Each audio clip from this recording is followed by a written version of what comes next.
LSJ Drive. Hello and welcome to today's LSJ Drive show. I'm Ella Witcher. The time is 2:33 and I'm very excited to be bringing you the show on this wonderful Thursday afternoon. It's going to be absolutely fabulous. Coming up in the show this afternoon, we'll be finding out more about Lincolnshire FA's record-breaking number of award nominations. And our reporter Oliver Castle met the man racing in Lincoln 10K, participating in memory of a girl who died of a brain tumour. And we'll also have the top news headlines along with a full weather forecast and traffic updates. But before we turn over, we go to this afternoon's quiz, and Zach has today's theme and first question. Yeah, good afternoon, Ella. So today's quiz is all about current affairs and the news this week. And our forfeit today will be singing us out if you don't get 2 out of 3 of these questions right, okay? Brilliant. So our first question. Following a recent and somewhat controversial announcement, Paul Mescal would be playing which musician in the upcoming biopic? Okay, Zach, give me some time to think about that and we'll be back with the answer in 10 minutes. So the upcoming Grassroots Football Awards are set to take place this year, with football associations across the country being nominated. The Lincolnshire FA have been nominated for their hard work in the footballing community and efforts making the sport of a higher quality. Here is James Hastelow finding out more about the Lincolnshire FA and their nominations for their hard work.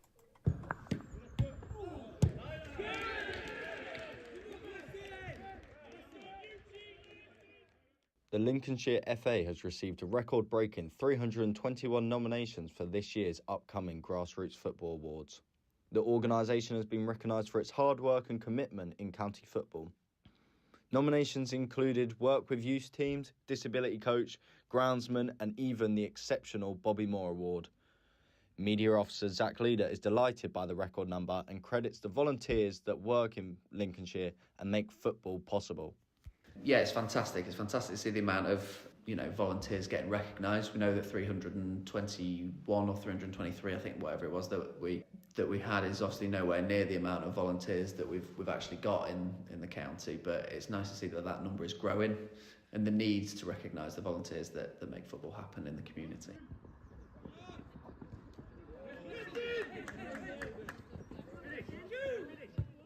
Zach believes the credit is all down to the workers who put in their efforts around the county. He highlights the county's hard-working community and why he's not surprised with the amount of nominations the organisation has received. However, Zach believes this is not only a footstep forward for the Lincolnshire FA, but the Football Association as a whole, and its ability to push and build quality at a grassroots level.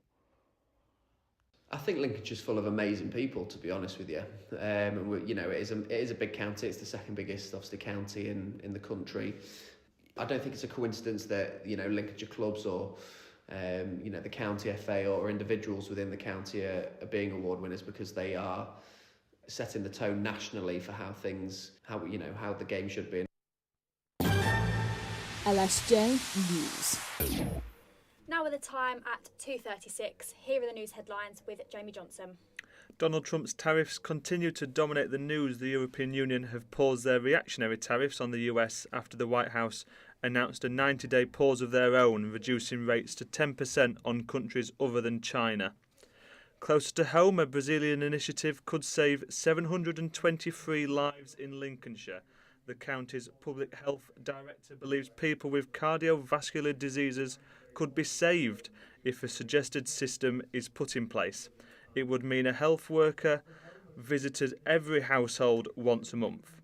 And could you be £1,000 richer? There is a pair of £2 coins that could fetch £1,000 if found, due to their production with a very specific error. It is a coin featuring Lord Kitchener, made to commemorate World War I back in 2014. Brilliant. So what do you think of that coin thing, Jamie? Does anyone even carry cash anymore? Do you think that's possible, that people are actually going to get £1,000 from it? I'm not sure. I couldn't tell you the last time I carried cash with me, so I think it's dying out, isn't it? Yeah, I think you might be right. Well, thank you so much for that. Now it's time for the weather. We've had a lovely few weeks of sunshine, but is the good weather here to stay? Here's Matralaw. The good weather is indeed set to stay, until the weekend at least. We will see highs of 18 degrees with largely unbroken sunshine in all areas by late afternoon. As we head into this evening, the evening skies will remain clear overnight, but could be somewhat cloudy by dawn. Overnight temperatures will reach a low of 2 degrees Celsius. The good weather is set to carry through to tomorrow, staying warm and dry in what could be the hottest day of the year. Skies will be hazy, but temperatures could reach as high as 21 degrees in some areas in the afternoon. Sounds lovely, so I think people should probably get some sun cream out then. And now for an update on the traffic in Lincoln. Thanks, Ella. Well, as we move closer to a rush hour in Lincoln, the roads are starting to get busier. As ever, there are the same old culprits. Expect queues along Carholm Road if you are entering from the west side of the city. In the city centre, the junction of Tent Cross Street and St Mark's is moving slowly at the moment. The A15 and Lincoln Road roundabout is starting to cause a tailback, so expect delays if you are travelling that way. Traffic on Newark Road is looking slow and expect delays, especially around the Station Road intersection, but also further up towards North Highcombe Police Station. And that's all for the time being. Thanks, Matt. Matt will be back in half an hour or so with the travel update. So, did you take part in Lincoln 10K at the weekend? Joe Butterfield was one of the thousands who ran the event and raised £200 for charity. The charity was called Sophie's Journey, and he ran it in memory of Sophie, who died from an aggressive brain tumour in 2016. Oliver Castle has this report. 5, 4, 3, 2, 1, go! Thousands of people run the Lincoln 10K every year, but not everyone has such a personal story behind it. Runner Joe Butterfield took part in the 10K to raise money for Sophie's Journey. Sophie died from melloblastoma, an aggressive brain tumour, aged just 12. Joe said his daughter was best friends with Sophie at school. It's a bit of an honour, to be honest. Like I say, I've done it 3 times now. I've known Sophie since she was 4, when they first went to school with Jojo, and yeah, it's keeping her memory alive, but the most important thing is it's following what she wanted, you know, as her last wish, which was a charity for kids to be able to have free holidays that have cancer. Joe finished with a time of 40.38, narrowly missing his target of 39 minutes. He's so far raised more than £200 for Sophie's Journey and hopes to raise more. He said Sophie's story motivated him to keep going. I think Sophie would be proud of anybody for doing it. I mean, we all want fast times, but sometimes just competing and doing it is more important than anything else. And like I say, we're all wearing the T-shirts today, so it's preserving her memory. The Lincoln 10K was organised by cancer charity Jane Tomlinson's Run for All, and many local charities also supported the event. St Barnabas Hospice in Lincoln was there to raise funds to support terminally ill adults. Ness Wilson is the fundraising team lead and said this event is vital to keeping many charities going. I think anyone that's raising money for charity and taking on the 10K, it's just incredible. And the support that the Children's Cancer Charities raise, but also for St Barnabas and lots of other charities here today, is just amazing. I know that certainly for us, we couldn't continue providing the care that we do without the support of individuals. By day, Joe works for the bus company Stagecoach as a route planner, but in his spare time he enjoys running with his partner and is planning to take part in more events later this year. After Manchester, it's back-to-back IROXs, so mixed doubles with my missus, and then we're off to Cardiff to do men's pro again, which, again, men's pro, I want to be under 120 this time, so hopefully that's where I'll be. Runners like Joe say it's the taking part that matters more than how they finish. And local charities say that without people like Joe, they wouldn't be able to continue to provide vital services.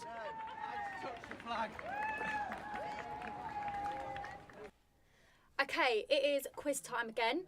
And Zach, could you please remind me of the question? Yeah, so earlier I asked, what following controversial announcement announced that Paul Mescal will be playing what musician in an upcoming biopic? Okay, I actually think I might know this one. So Harris Dickinson is playing John Lennon, Barry Keoghan is Ringo Starr, and Joseph Quinn is playing George Harrison. So by process of elimination, I think Paul Mescal will be playing Paul McCartney. Wow, you've really been in tune with the news this week, I guess. I have. So, yeah, well done on that one. I can't really see it myself, but good luck to him. So for our next question, I'm asking, which high street chain, founded in 1792, announced this week that it will be selling its stores? Okay, that's one that I don't think I know as well, so we'll have to have another 10-minute think through, and then we'll be back shortly. Thank you so much, Zach. LSJ News. And now with the time at 2:42, here are the updated news headlines with Jamie Johnson. The tariff row goes on as the European Union paused their reactionary tariffs on the US. It comes after the White House announced a 90-day pause of their own and a reduction to 10% on countries other than China. Redundancies could be coming at the University of Lincoln as belts continue to be tightened due to financial pressures. Most redundancies would be voluntary, though the possibility of enforced job cuts have not been ruled out by a spokesperson. And James Bond, Paddington Bear and Lord of the Rings could be among the attractions at the newly proposed Universal UK theme park. The Bedfordshire site is set to open in 2031. Well, Bedfordshire seems like quite a random place for a Universal theme park. Do you reckon you'll be attending, Jamie? I'm not a roller coaster person. Are you? I actually am, yeah. I love a trip to Thorpe Park every now and then. So when it opens, I'll be however old I am, and I'll head down there with my kids and stuff. Fantastic. So yeah. So still to come in the next half an hour, our reporter John Bragg speaks to the founder of Mental Health FC, who aim to improve players' well-being by offering the chance to play football every week. Links YMCA share their experience from this weekend's Lincoln 10K run. Ted Davis will be providing you with all the hot stories in the sporting world, and we'll continue with our quiz. That's all to come on LSJ Drive. Now, mental health is an issue that affects millions of people in the UK every day. However, what if there was a football club that offered the opportunity to play football every week for the benefit of your mental health? Our reporter John Bragg spoke to the founder of Mental Health FC about a new session that they're running. A brand new mental health footballing session will hold its first outing in Retford next week. The session, which is run by award-winning non-profit group Mental Health FC, will allow for adults to come down and play football, all for the good of their mental health. Mental Health FC founder Ryan Oldfield encourages the use of exercise and football in order to benefit mental well-being. I struggled all my life with mental health, and I knew that one of the big things about my mental health and keeping it positive was exercise and football. I basically asked on Facebook, would anyone like to come together to get 10 people together so we can have a kickabout, and the response was quite overwhelming. Mental Health FC hope to expand even more in the future, with football sessions stretching from Yorkshire all the way to the outskirts of Lincolnshire. And now it's time to get the sports news with Ted Davis. Betty Stracey, an 85-year-old athlete from Lincoln, has set 2 British records for the 800 metres and 1500 metres. She's won these races in the women 85 and older category at the British Masters Athletics. She started track racing around 25 years ago and now attends the indoor and outdoor championships every year.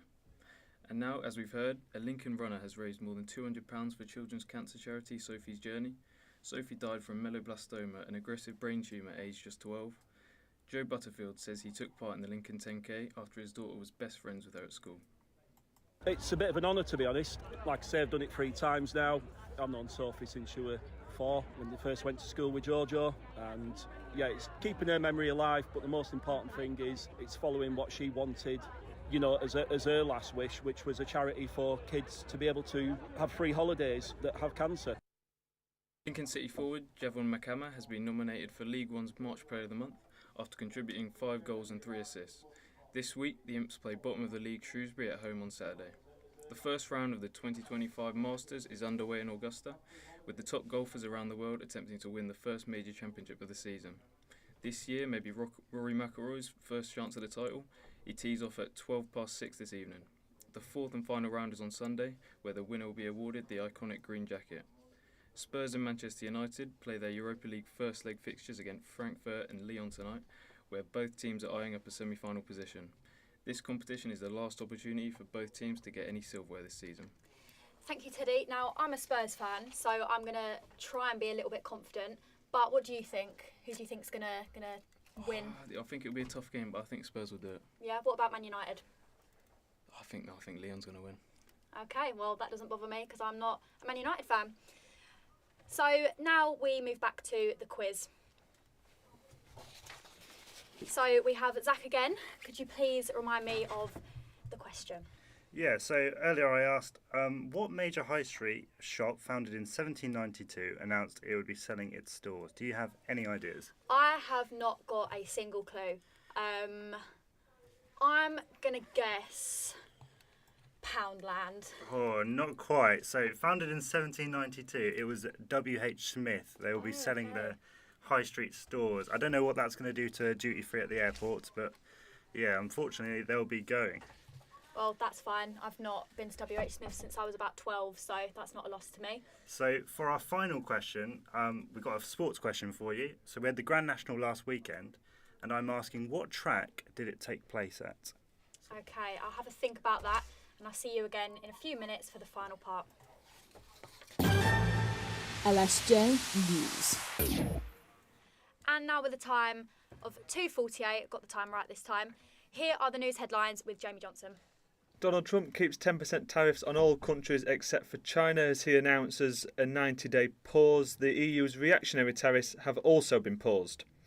The British government have offered to buy coal to keep production going at the British Steel site in Scunthorpe. There are only a matter of days before the raw materials run out if there are not a new batch brought in.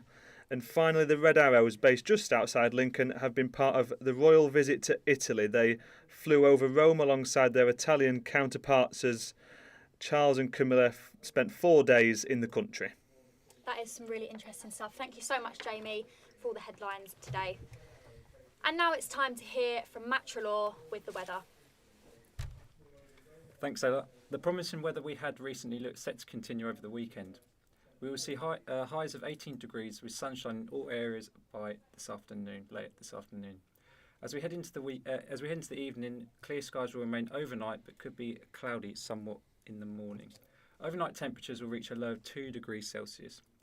The good weather, though, is set to continue through to tomorrow, staying warm and dry in what could be the hottest day of the year so far. Skies will be hazy, but temperatures could reach as high as 21 degrees in some areas in the afternoon. Well, that's brilliant. I'm driving 3 hours back home tomorrow, so I'm going to have my windows open. And now it's time to find out the state of the roads with Matt again. Thank you. Well, there's not really much change to report on the roads. There is now build-up of traffic on the A46 between Donington Roundabout and Carholme Roundabout. The queues remain down along Carholme Road, so be aware if you're travelling into that part of the city. The city centre T-junction of Tentercroft Street and St Mark's is moving slowly at the moment. The A15 and Lincoln Road remains a tailback, so expect continued delays if you're travelling that way. The traffic on Newark Road remains slow along the Station Road intersection, but also further up towards North Icon Police Station. And that's all for now. Thanks, Matt. And now it's time for your latest community news. As we know, the Lincoln City Run for All 10K took place this weekend. Olivia Hughes was there while it took place and spoke to a few people representing the YMCA.